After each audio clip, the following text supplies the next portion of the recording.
Hello guys, welcome back to my channel. ಈ ವಿಡಿಯೋದಲ್ಲಿ ರೋಹನ್ ಎಂಬ ಹುಡುಗನ ಕಥೆಯನ್ನು ನೋಡೋಣ. ಅದಕ್ಕೂ ಮುಂಚೆ ನೀವಿನ್ನೂ ನಮ್ಮ ಚಾನಲ್ನ ಸಬ್ಸ್ಕ್ರೈಬ್ ಮಾಡಿಲ್ಲ ಅಂದರೆ ಸಬ್ಸ್ಕ್ರೈಬ್ ಮಾಡ್ಕೊಳ್ಳಿ.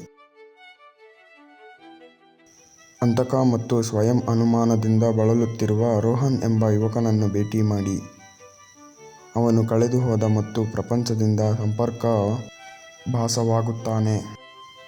ರೋಹನ್ ತನ್ನ ಸಮಸ್ಯೆಗಳಿಗೆ ಉತ್ತರಗಳನ್ನು ಕಂಡುಕೊಳ್ಳುವ ಆಶಯದೊಂದಿಗೆ ಗೌತಮ ಬುದ್ಧನಿಂದ ಮಾರ್ಗದರ್ಶನವನ್ನು ಪಡೆಯುತ್ತಾನೆ. ರೋಹನ್ ಬುದ್ಧನೊಂದಿಗೆ ತನ್ನ ಹೋರಾಟಗಳನ್ನು ಹಂಚಿಕೊಳ್ಳುತ್ತಾನೆ. ಅವನು ಸಹಾನುಭೂತಿಯಿಂದ ಕೇಳುತ್ತಾನೆ. ಬುದ್ಧನು ಒಂದು ಬೋಧನೆಯನ್ನು ಹಂಚಿಕೊಳ್ಳುತ್ತಾನೆ. ಮನಸ್ಸು ಎಲ್ಲವೂ ಆಗಿದೆ. ನೀವು ಏನು ಯೋಚಿಸುತ್ತೀರೋ ನೀವೇ ಆಗುತ್ತೀರಿ. ಅವರು ಸಾವಧಾನತೆಯ ಪರಿಕಲ್ಪನೆ ಮತ್ತು ಪ್ರಸ್ತುತ ಕ್ಷಣದಲ್ಲಿ ಬದುಕುವ ಮಹತ್ವವನ್ನು ವಿವರಿಸುತ್ತಾರೆ. ರೋಹನ್ ತನ್ನ ಸಮಸ್ಯೆಗಳ ಮೂಲ ಮತ್ತು ತನ್ನ ಆಲೋಚನೆಗಳ ಶಕ್ತಿಯನ್ನು ಅರ್ಥಮಾಡಿಕೊಳ್ಳಲು ಪ್ರಾರಂಭಿಸುತ್ತಾನೆ. ಬುದ್ಧನು ಆಸಕ್ತಿಯನ್ನು ಬಿಟ್ಟುಬಿಡುವ ಮತ್ತು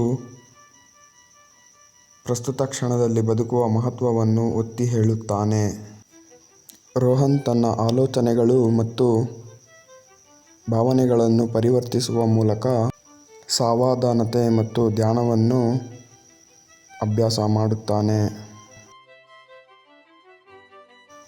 ರೋಹನ್ ತನ್ನ ಸಮಸ್ಯೆಗಳಿಗೆ ಆಂತರಿಕ ಶಾಂತಿ ಮತ್ತು ಪರಿಹಾರಗಳನ್ನು ಕಂಡುಕೊಳ್ಳುತ್ತಾನೆ.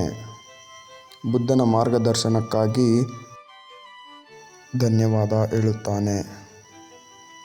ವಿಡಿಯೋ ಇಷ್ಟ ಆಗಿದ್ರೆ ಒಂದೇ ಒಂದು ಲೈಕ್ ಮಾಡಿ. ಇದೇ ಥರ ವಿಡಿಯೋಗಳಿಗಾಗಿ ನಮ್ಮ ಚಾನಲ್ನ ಸಬ್ಸ್ಕ್ರೈಬ್ ಮಾಡಿ. ಮತ್ತೊಮ್ಮೆ ಇನ್ನೊಂದು ವಿಡಿಯೋದಲ್ಲಿ ಸಿಗೋಣ.